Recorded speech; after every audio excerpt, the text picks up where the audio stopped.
Hello everyone, welcome to Shru Mona vlogs. ಇವತ್ತಿನ ದಿನ ತುಂಬಾ ಹ್ಯಾಪಿಯಾಗಿರೋ ದಿನ, ನಾವು ಅಂದ್ಕೊಂಡಿರುವಂತಹ ಕನಸು ನೆರವೇರಿರುವಂತಹ ದಿನ. ಆ್ಯಂಡ್ ಇದು 2 ಡೇಸ್ ಬ್ಯಾಕ್ ಬೆಂಗಳೂರಿಗೆ ಹೋಗಿದ್ವಿ. ಆವತ್ತಿನ ದಿನದ ವ್ಲಾಗು, ಕಾರ್ ತೊಗೊಂಡಿದ್ದ ದಿನದ ವ್ಲಾಗ್ನ ಶೇರ್ ಮಾಡ್ತಾ ಇದ್ದೀನಿ. ಪಾಪು ಮಲ್ಕೊಂಡಿದ್ದಾಳೆ, ಹಾಗಾಗಿ ಇಷ್ಟು ನಿಧಾನಕ್ಕೆ ಮಾತಾಡ್ತಾ ಇದ್ದೀನಿ. ನಾನೇನಾದರೂ ಜೋರಾಗಿ ಮಾತಾಡಿದ್ರೆ ಅವಳು ಎದ್ಬಿಡ್ತಾಳೆ ಅಂಥೇಳಿ ಬೆಳಗ್ಗೆನೇ ಪಾಪುನ ಅಮ್ಮನ ಜೊತೆ ಬಿಟ್ಟು ಬೆಂಗಳೂರಿಗೆ ಹೊರಟೆ. ಪಾಪು ಅಂತೂ ತುಂಬ ಮುದ್ದಾಗಿ ಬಾಯ್ ಮಾಡಿದ್ಲು.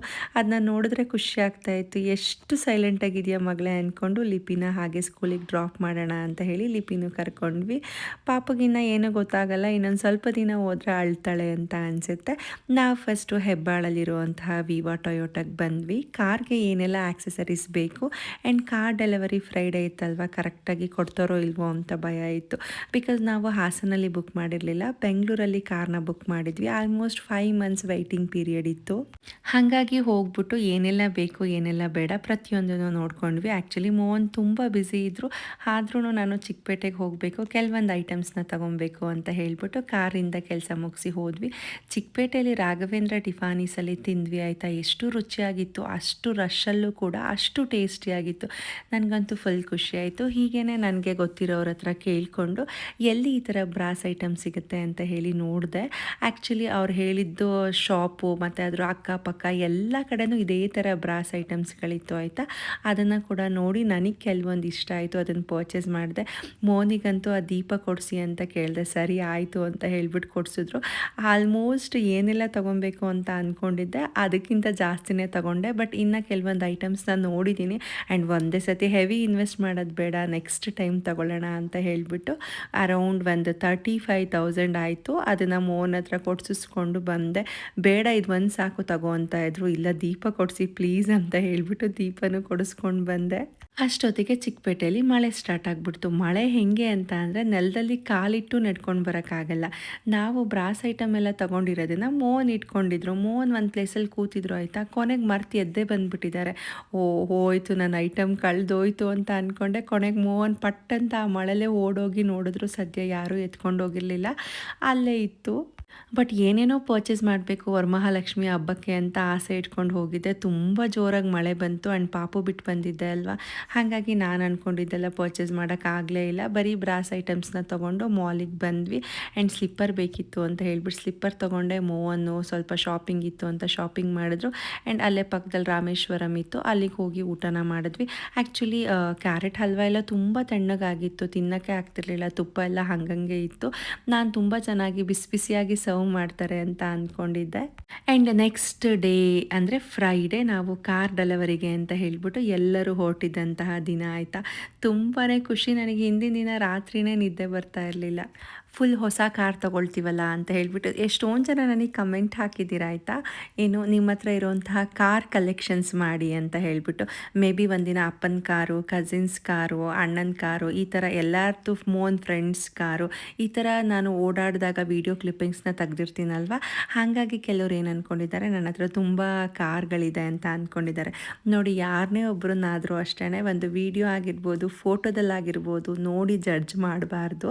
ನಮ್ಮ ಹತ್ರ ಕಾರ್ ಕಲೆಕ್ಷನ್ ಮಾಡೋಷ್ಟು ಕಾರಿಲ್ಲ. ಒಂದು ಚಿಕ್ಕದು 800 ಕಾರ್ ಇದೆ. ಅದನ್ನು ಬಿಟ್ಟರೆ ನಾವು ಇವಾಗ ತೊಗೊಳ್ತಾ ಇದ್ದೀವಲ್ವ ಹೊಸ ಕಾರು, ಅಷ್ಟೇ ಇರೋದು ನನ್ನ ಹತ್ರ 2 ಕಾರು. ಆ್ಯಂಡ್ ಸಹನ ಅವ್ರ ಕಾರಲ್ಲೇ ಹೋಗಿದ್ದು. ನಾವು ವೆಯ್ಟ್ ಮಾಡ್ತಾಯಿದ್ವಿ ಮತ್ತು ಮೋಹನ್ ಫ್ರೆಂಡ್ ಕಾರಲ್ಲಿ ಹೋದ್ವಿ. ಹಾಗಾಗಿ ಸಹನವ್ರು ಬರೋ ತನಕ ವೆಯ್ಟ್ ಮಾಡಿ ಅವ್ರ ಕಾರಲ್ಲಿ ಹತ್ತಿದ್ವಿ. ಸಹನ ಯಾವಾಗಲೂ ನಮಗಿಂತ ಮುಂಚೆನೇ ಬಂದಿರ್ತಾರೆ. ಬಟ್ ನಾನು ಅವ್ರಿಗೆ 7:30ಗೆ ಹೊರಡ್ತೀವಿ ಅಂತ ಲೇಟ್ ಟೈಮಿಂಗ್ಸ್ ಹೇಳಿದೆ. ಹಾಗಾಗಿ 5 ಮಿನಿಟ್ಸ್ ನಾವು ವೆಯ್ಟ್ ಮಾಡಿದ್ವಿ ಅಷ್ಟೇ. ನಮ್ಮ ಪಿಳ್ಳೆ ಅಂತೂ ಆ ಕಡೆಯಿಂದ ಈ ಕಡೆಗೆ, ಈ ಕಡೆಯಿಂದ ಆ ಕಡೆಗೆ ಆಟ ಆಡೋದು, ನಗಾಡೋದು, ಲಿಪಿಗೆ ಹೊಡೆಯೋದು, ಕಿತಾಪತಿ ಮಾಡೋದು, ಅಷ್ಟು ಆರಾಮಾಗಿತ್ತು. ಲಿಪಿ ಹಿಂದೆ ಹೋಗಬೇಕು ನಮ್ಮ ಅಮ್ಮನ ಜೊತೆ ಅಂಥೇಳಿ, ಹಿಂದೆ ಜಾಗ ಇರಲಿಲ್ಲ. ಹಾಗಾಗಿ ಕಿತಾಪತಿ ಮಾಡಿಕೊಂಡು ಬಂದ್ವಿ. ಟಿಯಾ ಅಂತೂ ನೋಡಿ ಅಲ್ಲಿ ಲಿಪಿಗೆ ಹೊಡೆಯೋದು, ನಗಾಡೋದು ಮಾತ್ರ ಸ್ವಲ್ಪನೂ ಹಿಂಸೆ ಕೊಡಲ್ಲ. ಹೊಟ್ಟೆ ತುಂಬಿರಬೇಕು ಆ್ಯಂಡ್ ಕಣ್ಣು ತುಂಬ ನಿದ್ದೆ ಆಗಿರಬೇಕು. ಆ್ಯಂಡ್ ಎಲ್ಲರೂ ಕೂಡ ಸ್ವಾತಿಯಲ್ಲಿ ತಿಂಡಿ ತಿನ್ನೋಣ ಅಂತ ಹೇಳ್ಬಿಟ್ಟು ಹೋದ್ವಿ. ಆ್ಯಕ್ಚುಲಿ ಮೋಹನ್ ಇನ್ನೂ ಒಬ್ಬರು ಫ್ರೆಂಡಿಗೆ ವೆಯ್ಟ್ ಮಾಡ್ತಾಯಿದ್ರು ಅಂತೇಳಿ ಅವ್ರು ಇನ್ನೂ ಬಂದಿರಲಿಲ್ಲ. ನಾವು 40 ಮಿನಿಟ್ಸ್ ಆಲ್ಮೋಸ್ಟ್ ಬೇಗ ಬಂದಿದ್ವಿ. ಒಂದು ವೀಡಿಯೋ ಕ್ಲಿಪ್ಪಿಂಗ್ ತೊಗೊಂಡು ಫುಡ್ ಏನು ಬೇಕು ಅದನ್ನು ಆರ್ಡರ್ ಮಾಡ್ಕೊಂಡ್ವಿ. ಪಾಪು ಅಂತೂ ಆರಾಮಾಗಿ ಮಲಗಿದ್ಲು. ಮಲಗಲಿ ಆರಾಮಾಗಿ ಅಂತ ಹೇಳ್ಬಿಟ್ಟು ಅವಳನ್ನು ಮಲಗಿಸ್ಕೊಂಡು ಹಾಗೆ ನಾವು ತಿಂಡಿನ ತಿಂದ್ವಿ. ಆ್ಯಕ್ಚುಲಿ ಬೆಂಗಳೂರಲ್ಲಿ ಆಗಿರೋದ್ರಿಂದ ಇಷ್ಟು ಕಮ್ಮಿ ಜನ ಹೋದ್ವಿ ಆಯಿತಾ. ಸಪೋಸ್ ಏನಾದರೂ ಹಾಸನಲ್ಲಾಗಿದ್ದರೆ ಇನ್ನೂ ತುಂಬ ಜನ ಹೋಗಿರ್ತಿದ್ವಿ ಅಂತ ಅನಿಸುತ್ತೆ.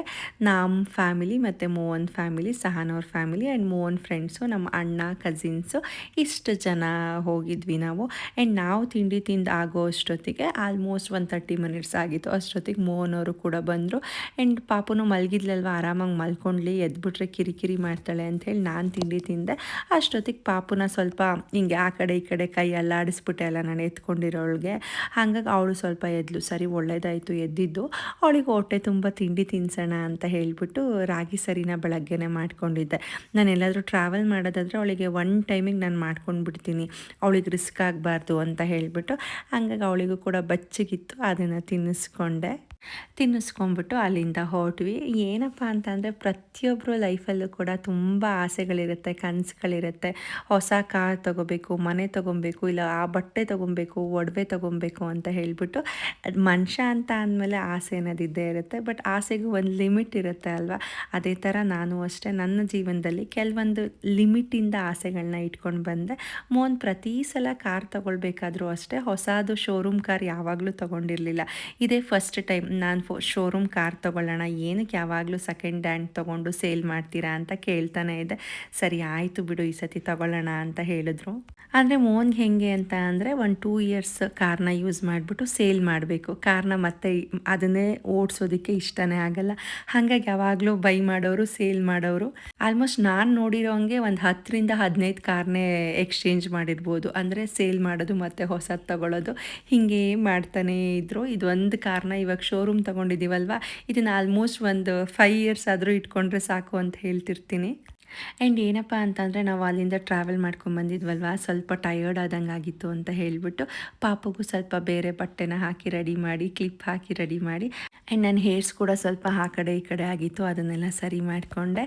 ಆ್ಯಂಡ್ ಅಮ್ಮಂಗೂ ಅಷ್ಟೇ, ನಮ್ಮ ಅತ್ತೆಗೂ ಅಷ್ಟೇ, ಇಬ್ಬರಿಗೂ ಕೂಡ ಒಂದೇ ಕಲರ್ ಸ್ಯಾರಿನ ಕೊಡಿಸಿ ಒಂದು ದಿನದಲ್ಲೇ ಬ್ಲೌಸ್ನ ಸ್ಟಿಚ್ ಮಾಡಿಸ್ದೆ ಸಡನ್ನಾಗಿ ಪ್ಲ್ಯಾನ್ ಮಾಡಿಬಿಟ್ಟು. ಬಿಕಾಸ್ ಎಲ್ಲರೂ ವೈಟ್ ಕಲರ್ ಹಾಕೋಣ ಅಂತ ಹೇಳಿಬಿಟ್ಟು ತೊಗೊಂಡು ಬಂದಿದ್ದು. ಲಿಪಿಗೂ ಅಷ್ಟೇ ವೈಟ್ ಕಲರೇ ತೊಗೊಳ್ಳೋಣ ಅಂಥೇಳಿ ಲಿಪಿಗೂ ಸಡನ್ ಡಿಸಿಷನ್ ಮಾಡಿ ತೊಗೊಂಡಿದ್ದು. ಯಾಕಂದರೆ ಕಾರ್ ನಮಗೆ ಥರ್ಸ್ಡೇ ತನಕ ಅವ್ರು ಕೊಡ್ತಾರೆ ಅನ್ನೋ ಕನ್ಫರ್ಮೇಷನೇ ಇರಲಿಲ್ಲ. ಬಿಕಾಸ್ ತುಂಬ ಡಿಮ್ಯಾಂಡ್ ಇರೋದ್ರಿಂದ ಇನೋವಾ ಕ್ರಿಸ್ಟಾಗೆ ತುಂಬಾ ಡಿಲೇ ಮಾಡ್ತಾಯಿದ್ರು. ಸೊ ಇಷ್ಟು ಜನ ಹೋಗಿದ್ವಿ ಅಲ್ವಾ, ಎಲ್ಲರೂ ಸೇರಿಕೊಂಡು ವೀಡಿಯೋ ಕ್ಲಿಪ್ಪಿಂಗ್ನ ತೊಗೊಂಡ್ವಿ. ಆ್ಯಂಡ್ ಏನಂತ ಅಂದರೆ ಕೆಲವ್ರಿಗೆ ವೀಡಿಯೋ ನೋಡಿಬಿಟ್ಟು ಇವ್ರು ತುಂಬಾ ಲಕ್ಕಿ, ಇವ್ರು ತುಂಬ ರಿಚ್ ಇದ್ದಾರೆ, ಇವ್ರ ಹತ್ರ ಕಾರ್ ಇದೆ, ದೊಡ್ಡ ಮನೆ ಇದೆ ಅಂತ ಅಂದ್ಕೊಂಡಿರ್ತಾರೆ. ಬಟ್ ಅದ್ರ ಹಿಂದೆ ಇರುವಂತಹ ನಮ್ಮ ಹಾರ್ಡ್ ವರ್ಕ್ ಆಗಿರ್ಬೋದು, ಸ್ಯಾಕ್ರಿಫೈಸ್ ಆಗಿರ್ಬೋದು, ಪೇಷನ್ಸ್ ಆಗಿರ್ಬೋದು ತುಂಬಾ ಇದೆ. ಆ್ಯಂಡ್ ನಮ್ಮನ್ನು ನೋಡಿ ತುಂಬ ಜನ ನೆಗೆಟಿವ್ ಆಗಿ ಮಾತಾಡ್ತಾರೆ, ತುಂಬ ಜನ ಜಲಸ್ ಕೂಡ ಫೀಲ್ ಮಾಡ್ತಾರೆ. ಸೊ ಅಂಥವ್ರ ಮುಂದೆ ನಾವು ಯಾವಾಗಲೂ ಅಷ್ಟೇ ಬೆಳೆದು ತೋರಿಸ್ಬೇಕು. ಅವ್ರು ಮಾತಾಡಿರೋರಿಗೆ ಆನ್ಸರ್ ಏನಂತ ಅಂದರೆ ನಮ್ಮ ಒಂದು ಸಕ್ಸಸ್ ಅಂತಲೇ ಹೇಳ್ಬೋದು. ಮತ್ತು ನಾವು ಮಾಡುವಂತಹ ಕೆಲಸದಲ್ಲಿ ನಮಗೆ ಒಂದು ಒಳ್ಳೆ ಕಾನ್ಫಿಡೆನ್ಸ್ ಇರಬೇಕು. ನಮ್ಮ ಒಂದು ಆತ್ಮವಿಶ್ವಾಸನೇ ನಮ್ಮನ್ನು ಗೆಲುವಿಗೆ ಕಾರಣ ಅಂತಲೇ ಹೇಳ್ಬೋದು. ಮೋನು ಅಷ್ಟೇ, ಅವ್ರು ಏನೇ ಒಂದು ಕೆಲಸ ಮಾಡೋದಾದ್ರೂ ಕೂಡ ತುಂಬ ಸ್ಟ್ರಾಂಗಾಗಿ ಬಿಲೀವ್ ಮಾಡಿ ಮಾಡ್ತಾರೆ. ಆಗುತ್ತೆ, ಸಕ್ಸಸ್ ಆಗುತ್ತೆ ಅಂತ ಹೇಳ್ಬಿಟ್ಟು. ಬಟ್ ನಾನು ಸ್ವಲ್ಪ ಹೆದರ್ಕೊಳ್ತೀನಿ ಹೇಗೆ ಅಂತ. ನಾನು ನೋಡ್ದಂಗೆ ಮೋಹನ್ ಯಾವತ್ತೂ ಏನಕ್ಕೂ ಹಿಂಜರಿಯೋದೇ ಇಲ್ಲ. ಇನ್ವೆಸ್ಟ್ಮೆಂಟ್ ಮಾಡೋದಕ್ಕಾಗಿರ್ಬೋದು, ಬೈ ಮಾಡೋದಕ್ಕಾಗಿರ್ಬೋದು. ಮತ್ತು ನನಗೂ ಅಷ್ಟೇ ತುಂಬಾ ಸಪೋರ್ಟ್ ಮಾಡ್ತಾರೆ. ನೀನು ಇದನ್ನು ಮಾಡ್ತೀಯಾ, ಮಾಡು, ಸಕ್ಸಸ್ ಆಗ್ತೀಯಾ ಅಂತ ಹೇಳ್ಬಿಟ್ಟು. ಆ್ಯಂಡ್ ಅದೇ ಒಂದು ರೀಸನ್ ಇರ್ಬೋದು ಇವತ್ತು ನಾನು ಒಂದು ಒಳ್ಳೆ ಯೂಟ್ಯೂಬರ್ ಆಗೋದಕ್ಕೆ ರೀಸನ್ ಇರ್ಬೋದು. ಆ್ಯಂಡ್ ಮೋಹನ್ನು ಅಷ್ಟೇ, ಅವರ ಒಂದು ಹಾರ್ಡ್ ವರ್ಕಿಂದನೇ ಒಂದು ಮನೆ ಕಟ್ಟಿರೋದಾಗಿರ್ಬೋದು, ಕಾರ್ ತೊಗೊಂಡಿರೋದಾಗಿರ್ಬೋದು. ಆ್ಯಂಡ್ ನಾವಿಷ್ಟು ಹ್ಯಾಪಿಯಾಗಿ ಲೈಫ್ನ ಲೀಡ್ ಮಾಡೋದಾಗಿರ್ಬೋದು. ನೀವು ಅಷ್ಟೇ, ನಿಮಗೂ ಒಂದು ಒಳ್ಳೆ ಸಮಯ ಬಂದೇ ಬರುತ್ತೆ ಆ್ಯಂಡ್ ಒಳ್ಳೆ ಟೈಮ್ ಬರುತ್ತೆ. ಆ್ಯಂಡ್ ನೀವು ಹಾರ್ಡ್ ವರ್ಕ್ ಮಾಡಿ ಆ್ಯಂಡ್ ಏನು ಸಕ್ಸಸ್ ಆಗಬೇಕು ಅಂದ್ಕೊಂಡಿರ್ತೀರ ಆ ಒಂದು ಗುರಿ ನಿಮಗೂ ಸಕ್ಸಸ್ ಆಗಲಿ ಅಂತ ಹೇಳಿ ಬ್ಲೆಸ್ ಮಾಡ್ತೀನಿ. ನಾನೇನಪ್ಪ ಅಂತ ಅಂದರೆ ಲೈಫಲ್ಲಿ ಗ್ರ್ಯಾಟಿಟ್ಯೂಡ್ ಇಟ್ಕೊಂಡಿರಬೇಕು ಆ್ಯಂಡ್ ಎಲ್ಲದಕ್ಕೂ ಥ್ಯಾಂಕ್ಫುಲ್ ಆಗಿರಬೇಕು. ನಾವು ಪ್ರತಿಯೊಂದು ಮೂಮೆಂಟ್ನೂ ಕೂಡ ಅಪ್ರಿಷಿಯೇಟ್ ಮಾಡಿ ನಾವು ಅದನ್ನು ಹ್ಯಾಪಿಯಾಗಿ ರಿಸೀವ್ ಮಾಡಬೇಕು. ಆ್ಯಂಡ್ ನನಗೇನಂತ ಅಂದರೆ ಎಲ್ಲರ ಜೊತೆ ತುಂಬ ಕೈಂಡಾಗಿರಬೇಕು ಆ್ಯಂಡ್ ಗ್ರ್ಯಾಟಿಟ್ಯೂಡ್ ತುಂಬ ಇಂಪಾರ್ಟೆಂಟ್ ಅಂತ ಅನಿಸುತ್ತೆ ನನಗೆ. ಯಾಕೆ ಅಂತ ಅಂದರೆ ಕರ್ಮ ರಿಟರ್ನ್ಸ್ ಅನ್ನೋದನ್ನು ನಾನು ತುಂಬಾ ಬಿಲೀವ್ ಮಾಡ್ತೀನಿ. ನನಗೆ ಯಾರಾದರೂ ಮಾಡಿರುವಂತಹ ಒಂದು ಚಿಕ್ಕ ಹೆಲ್ಪ್ನ ಕೂಡ ನಾನು ಲೈಫ್ ಲಾಂಗ್ ನೆನ್ಪಿಟ್ಕೊಂಡಿರೋ ಅಂತಹ ಹುಡುಗಿ ನಾನು.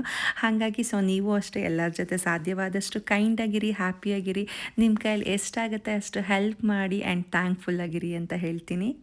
ಸೊ ಅದೇ ನಮ್ಮ ಒಂದು ಸಕ್ಸಸ್ಸಿಗೆ ಮೇಯ್ನ್ ರೀಸನ್ ಕೂಡ ಆಗುತ್ತೆ. ಆ್ಯಂಡ್ ಇವತ್ತು ನನ್ನ ಒಂದು ಕನಸು ನನಸಾಗಿರುವಂತಹ ದಿನ ಆ್ಯಂಡ್ ಒಂದು ಬ್ಯೂಟಿಫುಲ್ ಮೆಮೊರಿ ಅಂತಲೇ ಹೇಳ್ಬೋದು. ಆ್ಯಂಡ್ ಸಹನಾ ಯಾವಾಗಲೂ ಅಷ್ಟೇ ಎಲ್ಲೂ ಗಿಫ್ಟ್ನ ಮಿಸ್ ಮಾಡೋದೇ ಇಲ್ಲ. ಆ್ಯಂಡ್ ಕ್ಯೂಟಾಗಿರುವಂತಹ ಒಂದು ಗಣೇಶ ಒಂದು ಕೀ ಬಂಚ್ನ ಕೊಟ್ಟಿದ್ರು, ಅದನ್ನೇ ಫಸ್ಟ್ ನನ್ನ ಕಾರಿಗೆ ಹಾಕಿದೆ. ಸಹನಾ ತುಂಬ ಕ್ಯೂಟಾಗಿದೆ, ಥ್ಯಾಂಕ್ ಯು ಸೋ ಮಚ್ ಅಂತ ಹೇಳಿಬಿಟ್ಟು. ಎಲ್ಲರೂ ಲೈಫಲ್ಲೂ ಅಷ್ಟೇ ನಾವು ಅಂದ್ಕೊಂಡಿರೋದನ್ನು ಅಷ್ಟು ಈಸಿಯಾಗಿ ಸಕ್ಸಸ್ ಆಗೋಕ್ಕಾಗೋದೇ ಇಲ್ಲ. ಇಟ್ ಟೇಕ್ಸ್ ಟೈಮ್ ಅಲ್ವಾ. ಯಾವುದೇ ಒಂದಾದರೂ ಅಷ್ಟು ಈಸಿಯಾಗಿ ಸಿಗಲ್ಲ. ಪ್ರತಿಯೊಂದಕ್ಕೂ ಅಷ್ಟೇ ನಾವು ಪ್ಲ್ಯಾನ್ ಮಾಡಿಕೊಂಡು ಲೈಫಲ್ಲಿ ಮುಂದುವರಿಬೇಕು ಅಂತ ನನ್ನ ಒಂದು ಅನಿಸಿಕೆ. ಆ್ಯಂಡ್ ವಿಡಿಯೋದಲ್ಲಿ ತುಂಬ ಜನ ಕಮೆಂಟ್ ಹಾಕ್ತಾಯಿದ್ರಿ, ನಿಮ್ಮ ಹತ್ರ ಆಲ್ರೆಡಿ ಕ್ರಿಸ್ಟಾ ಇತ್ತು, ಇದು ಎಷ್ಟನೇ ಕ್ರಿಸ್ಟಾ ಇನೋವಾ ಇತ್ತು ಅಂತ ಹೇಳಿಬಿಟ್ಟು.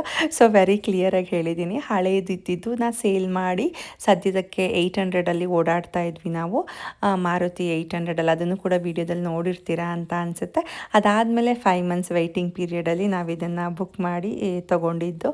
ಆ್ಯಂಡ್ ಅಲ್ಲೇ ಕೂಡ ನಾವು ತುಂಬ ದೂರ ಬರೋದ್ರಿಂದ ಪೂಜೆನ ಮಾಡಿಸ್ಕೊಂಡೇ ಬರೋಣ ಅಂತ ಅಂದ್ಕೊಂಡು ಒಬ್ಬರು ಅರ್ಚಕರನ್ನು ನನ್ನ ಕಸಿನ್ ಫೋನ್ ಮಾಡಿ ಕರೆಸಿದ್ರು. ಸೊ ಪೂಜೆ ಎಲ್ಲ ಅಚ್ಚುಕಟ್ಟಾಗಿ ಮುಗಿಸ್ಕೊಂಡು ನಾವು ಅಲ್ಲಿಂದ ಹೊರಟ್ವಿ. ನಾನು ನಿಜವಾಗ್ಲೂ ಯಾವಾಗಲೂ ಅಂದ್ಕೊಳ್ತಾ ಇದ್ದೆ, ನಾವು ಒಂದು ಹೊಸ ಮನೆ ಕಟ್ತೀವಿ, ಒಳ್ಳೆ ಮನೆ ಕಟ್ತೀವಿ ಆ್ಯಂಡ್ ಒಳ್ಳೆ ಕಾರ್ ತೊಗೊಳ್ತೀವಿ ಶೋರೂಮ್ದು ಅಂತ. ಬಿಕಾಸ್ ಯಾಕಂತ ಅಂದರೆ ನನಗೆ ನನ್ನ ಮೇಲೆ ಕಾನ್ಫಿಡೆನ್ಸ್ ಇತ್ತು, ನಾನು ವರ್ಕ್ ಮಾಡಬೇಕು, ಹಾರ್ಡ್ ವರ್ಕ್ ಮಾಡಬೇಕು. ಇವಾಗ ನಾನು ಅಷ್ಟೇ, ಇವಾಗ ನಾನು ವೀಡಿಯೋಸ್ ಹಾಕಿದ್ರೆ ಅಷ್ಟೇ ನನಗೆ ಅಮೌಂಟ್ ಬರುತ್ತೆ, ಇಲ್ಲ ಅಂತ ಅಂದರೆ ಬರೋಲ್ಲ. ಪ್ರತಿಯೊಂದು ದಿನವೂ ಅಷ್ಟೇ ವೀಡಿಯೋಸ್ನ ಮಾಡಬೇಕು, ನಾನು ಡೆಡಿಕೇಟೆಡ್ ಆಗಿರಬೇಕು. ಆ್ಯಂಡ್ ನನ್ನ ಒಂದು ಫಾಲೋವರ್ಸ್ಗೆ, ಸಬ್ಸ್ಕ್ರೈಬರ್ಸ್ಗೆ ನಾನು ಒಳ್ಳೊಳ್ಳೆ ಕಂಟೆಂಟ್ ಕೊಡಬೇಕು ಅಂತ ಅಂದ್ಕೊಳ್ತಾನೆ ಮಾಡ್ತಾ ಬಂದಿದ್ದೀನಿ. ಸೊ ಮೋನು ಅಷ್ಟೇ, ಇವಾಗ ಆಲೂಗಡ್ಡೆ ಸೀಸನ್ ಸ್ಟಾರ್ಟ್ ಆಗಿದೆ.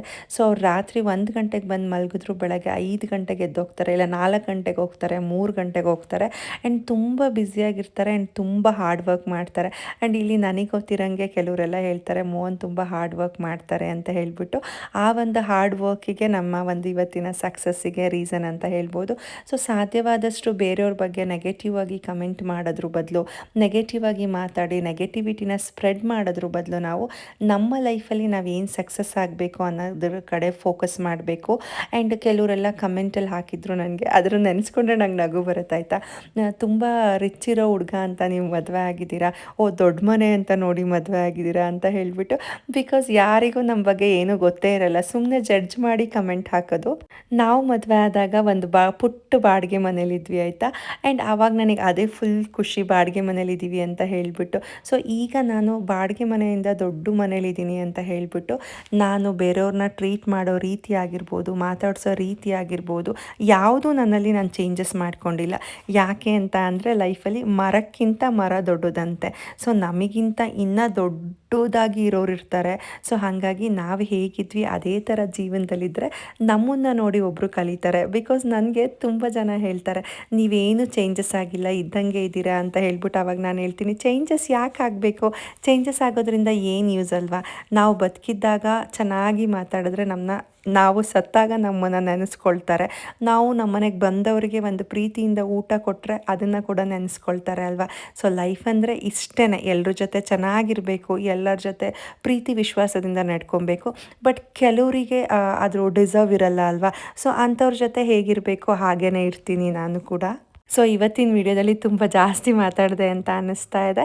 ಸೊ ನೀವು ಅಷ್ಟೇ ನಿಮ್ಮ ಲೈಫಲ್ಲಿ ನಿಮ್ಮ ಗುರಿ ಏನಿದೆ ಅದ್ರ ಕಡೆ ಕಾನ್ಸಂಟ್ರೇಟ್ ಮಾಡಿ ಸಕ್ಸಸ್ ಆಗಿ, ಬೇರೆಯವರ ಮಾತಿಗೆ ಗಮನ ಕೊಟ್ಟು ನೀವು ಹರ್ಟ್ ಮಾಡಿಕೊಂಡು ಅದನ್ನೇ ಥಿಂಕ್ ಮಾಡಬೇಡಿ. So focus on your goal ಅಂತ ಹೇಳೋಕ್ಕೆ ಇಷ್ಟಪಡ್ತೀನಿ.